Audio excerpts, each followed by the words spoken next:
Welcome, everybody. It is episode 111, Triple Ones here on 101 on the Legacy Maker Sports Network, and of course, airing on Bowie Television in Bowie, Maryland. So glad to be with you today to bring you another episode of 101. This is week 7, the NFL Power Rankings.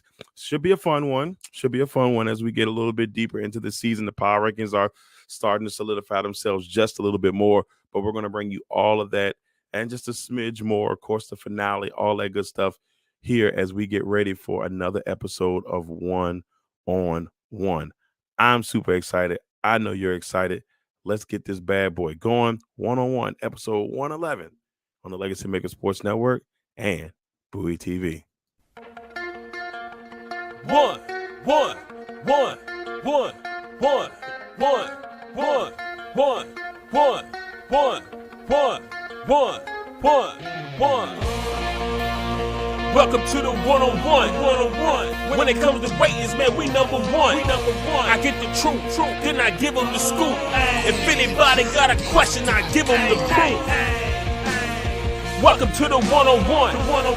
When it comes to ratings, man, we number one. I get the truth, then I give them the scoop. If anybody got a question, I give them the proof. Welcome to one-on-one at Legacy Maker Sports Network.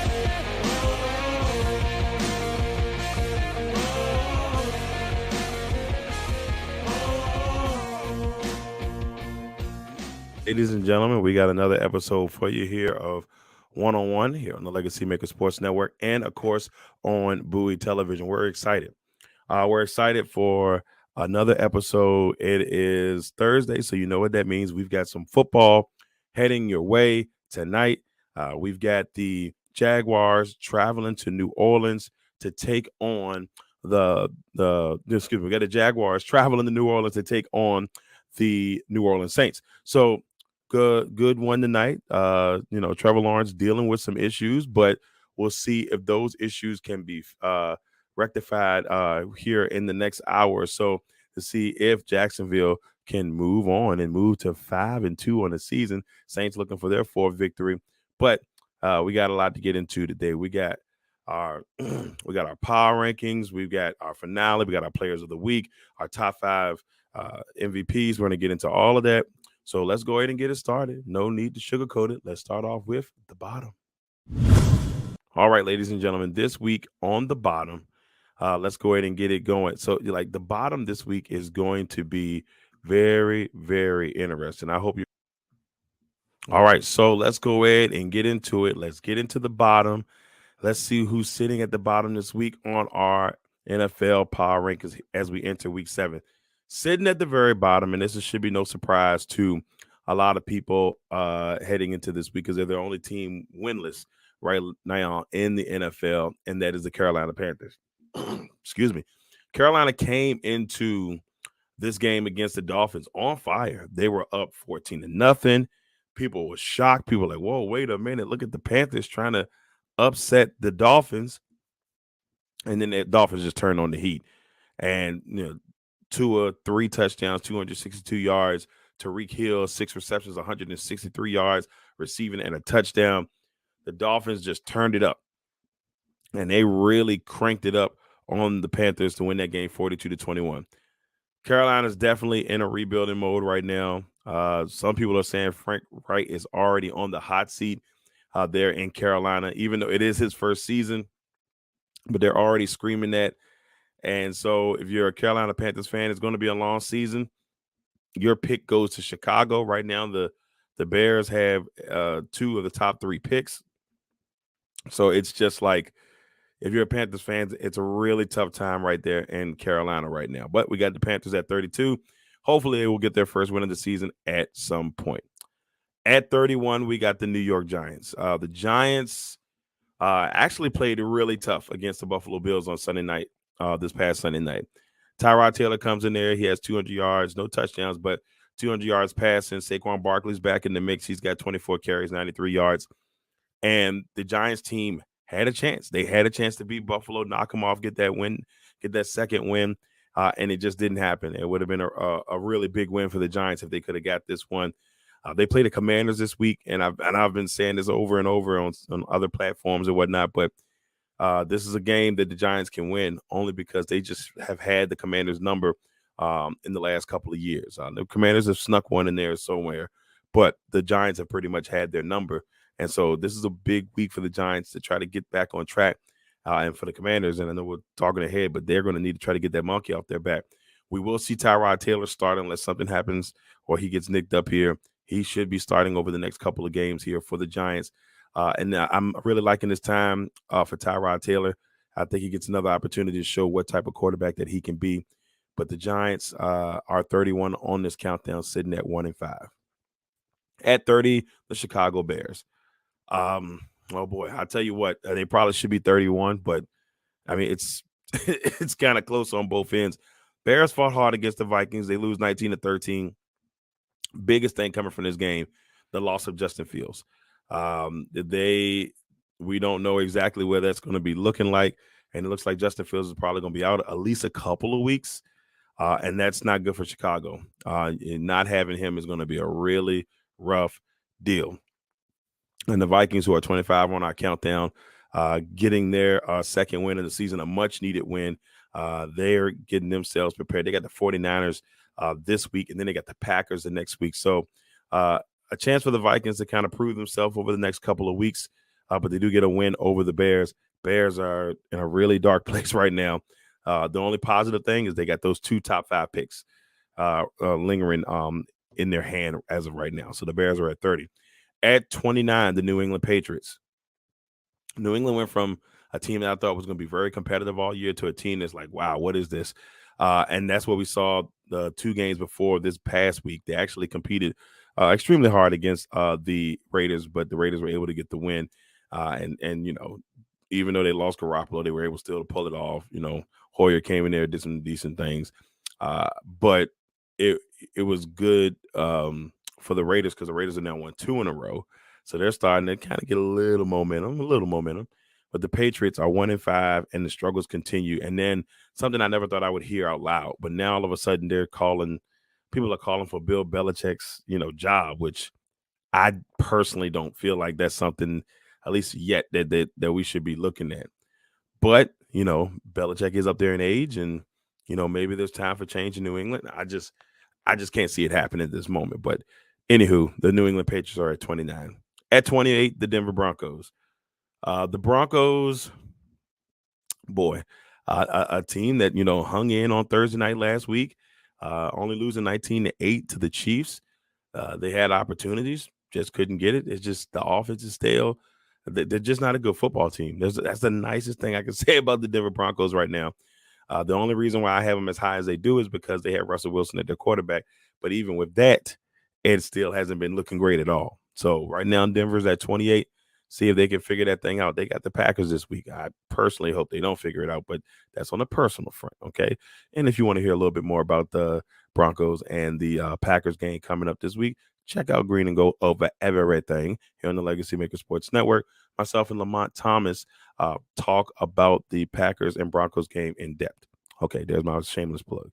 Next, at 27, we got the Arizona Cardinals. Tough week for the Cardinals. I don't say they regressed a little bit, but the Rams are playing pretty decent football right now.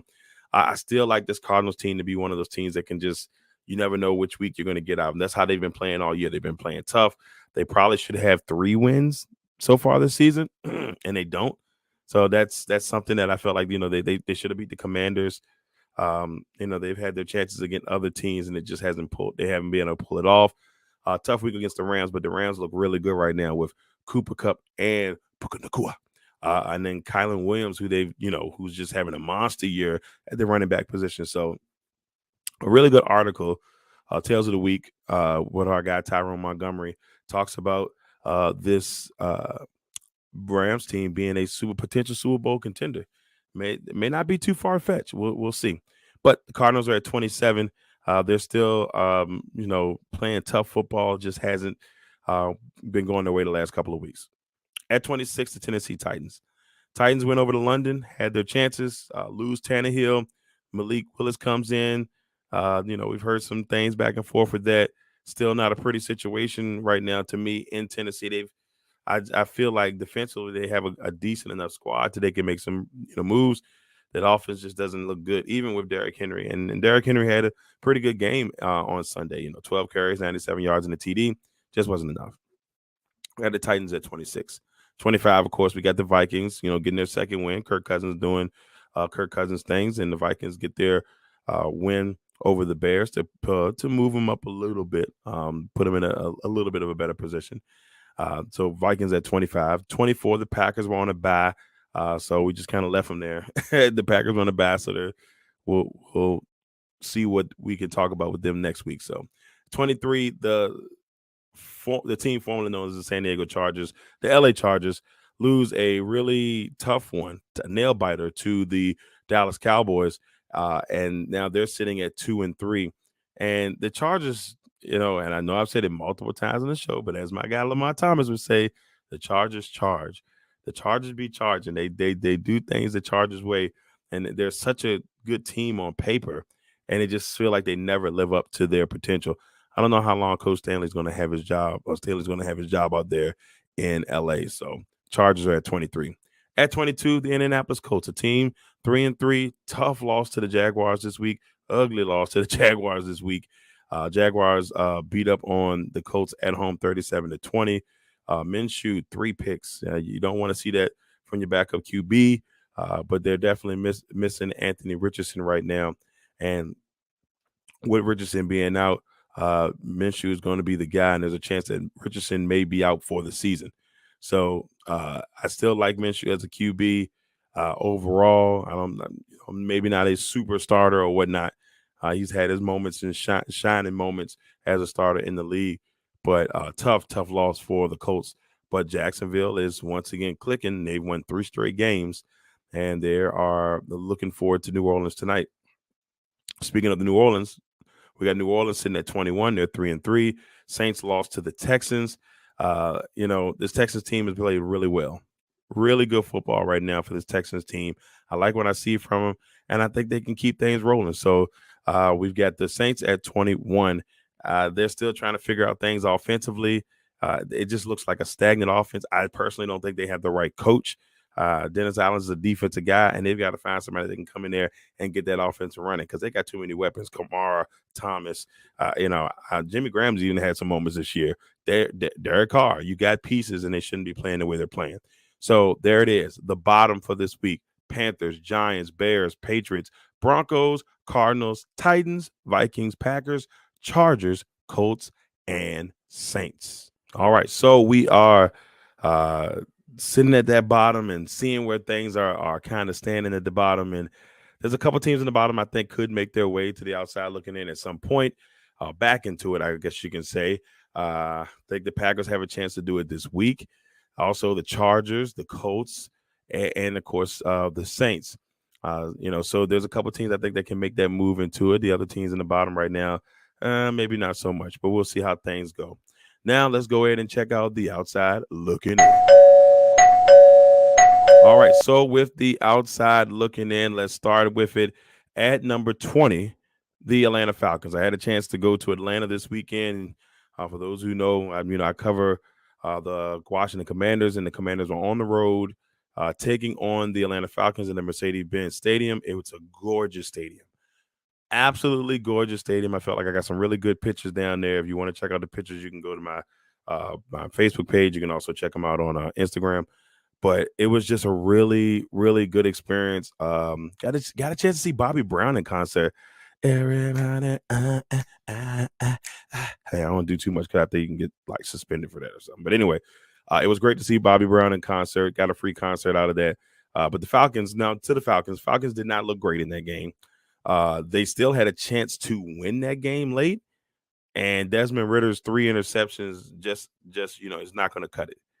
You can't throw 3 interceptions and expect to win the game, but they still had a chance late. But the 3 interceptions were just a little too much for Atlanta, and they lose this one to the Commanders, who are number 17 on our countdown this week. I keep saying the countdown, but the power rankings this week, they're sitting there at 3-3, but a much needed win for the Commanders after losing that really tough one to the Bears last week.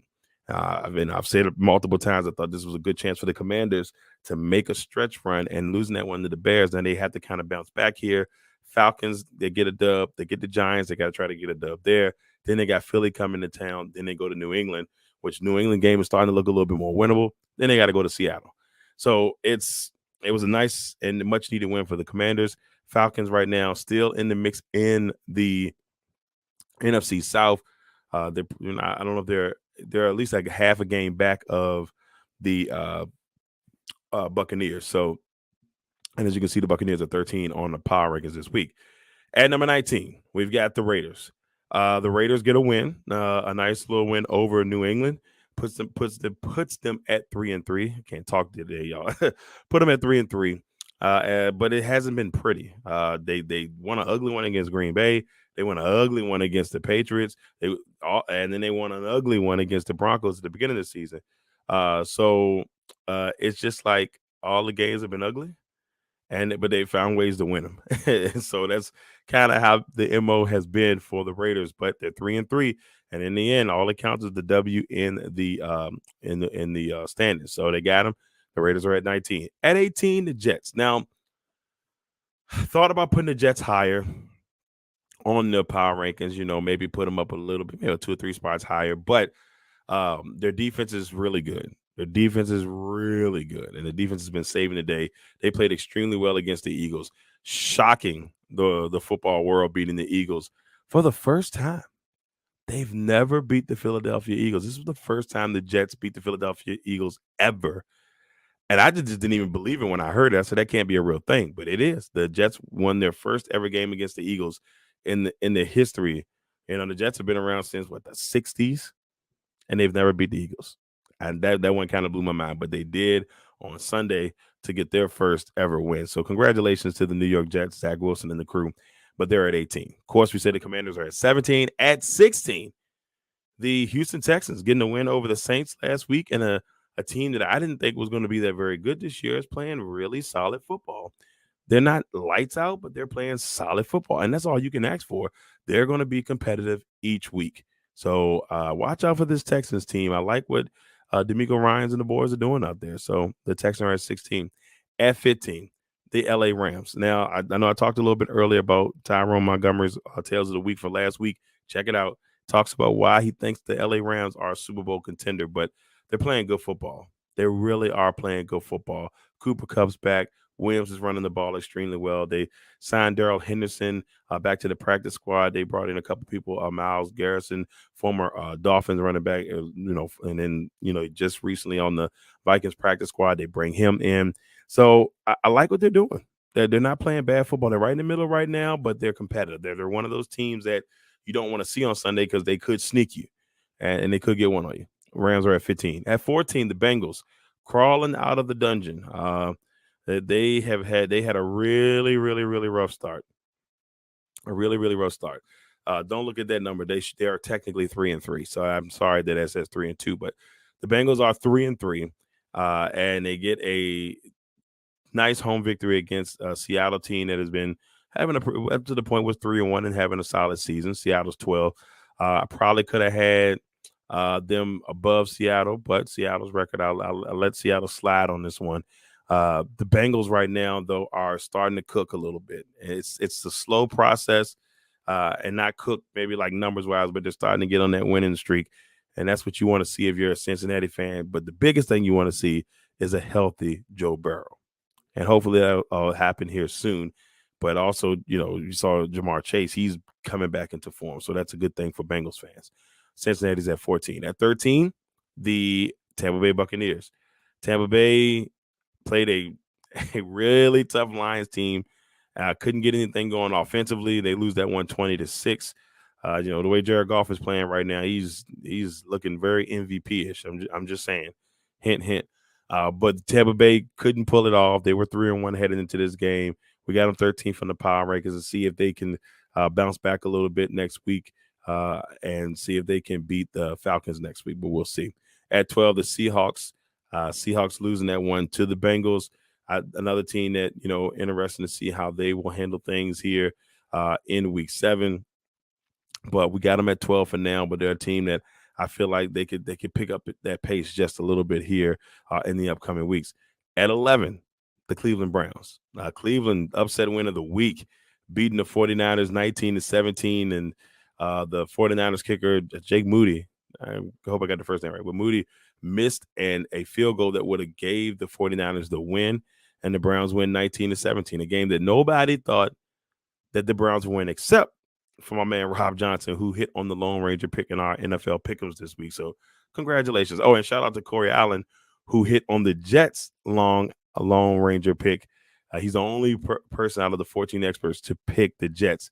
So congratulations to those two for Lone Ranger wins.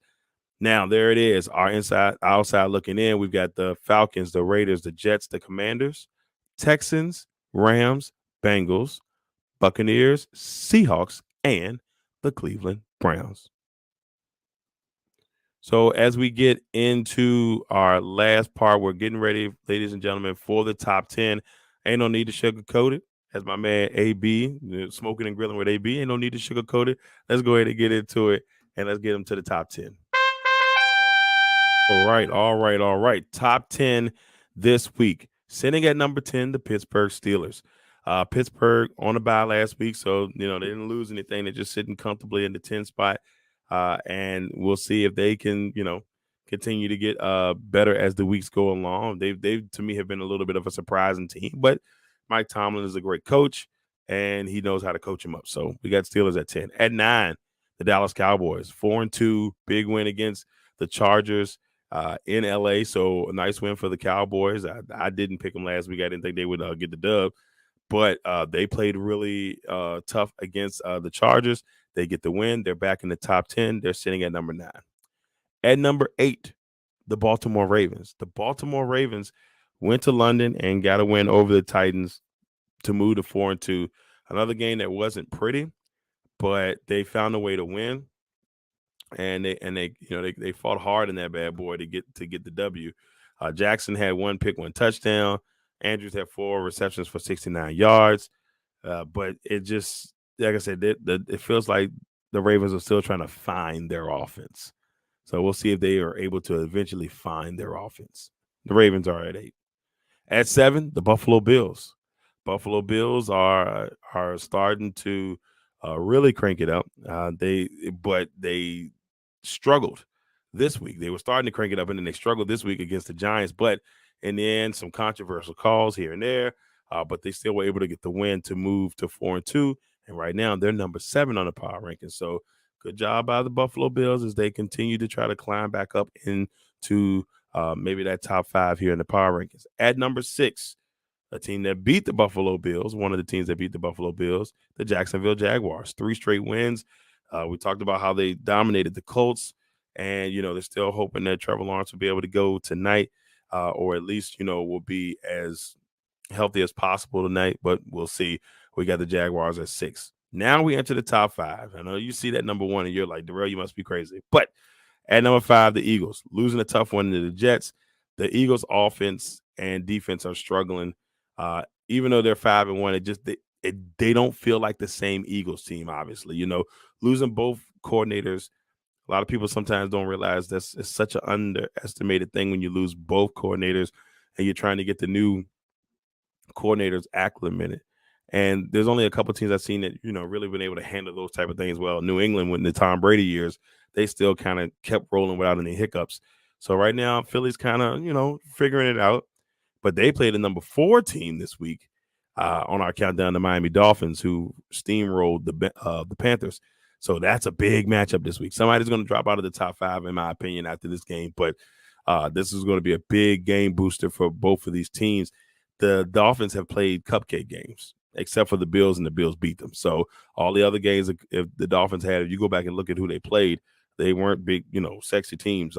Broncos, and they beat up on the Panthers, and they beat up on teams that they're supposed to win that game, but they got terrible records right now. So Dolphins at 4, but we'll see. At number 3, and it pains me to say, the San Francisco 49ers. They dropped 2 slots.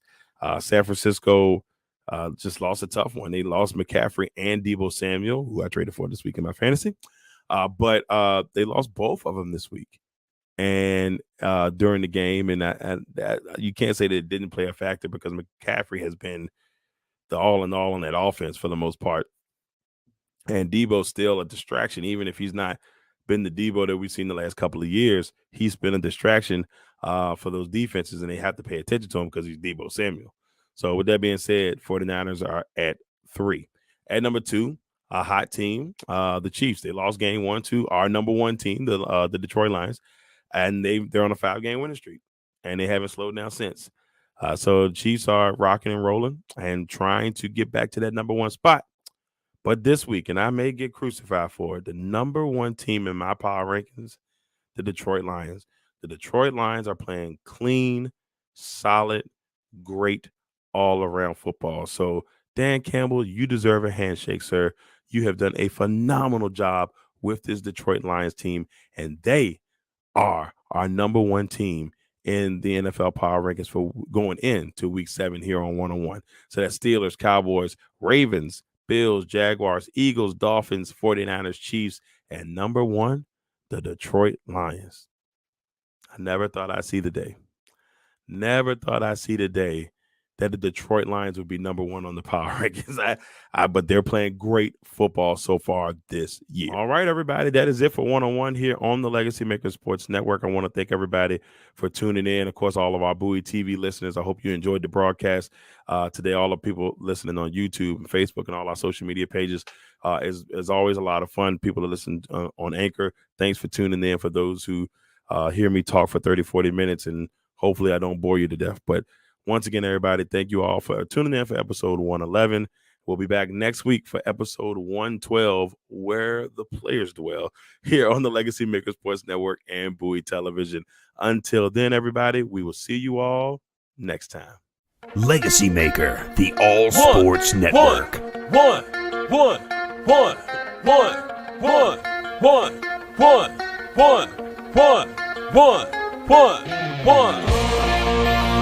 Welcome to the 101. When it comes to ratings, man, we number one. I get the truth, then I give them the scoop. If anybody got a question, I give them the